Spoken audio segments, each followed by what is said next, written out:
Joke lang ay. Meron pa sa ilan dyan? Wala na pud kailin. Katong motor kay na traffic light ba? Nya. Gi-center stand niya. Hindi ngayon nakaupo siya, gi-center stand.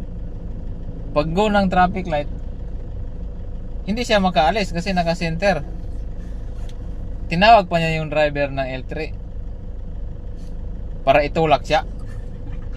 Dapat gi-side stand niya, di ba? Baka hindi niya kaya. Eh, ba't niya sinenter? Na-traffic siya. Ay, nasa traffic light siya. Center stand, tapos nakapatong na siya. Paano? Eh, ang bigat ng karga, wire.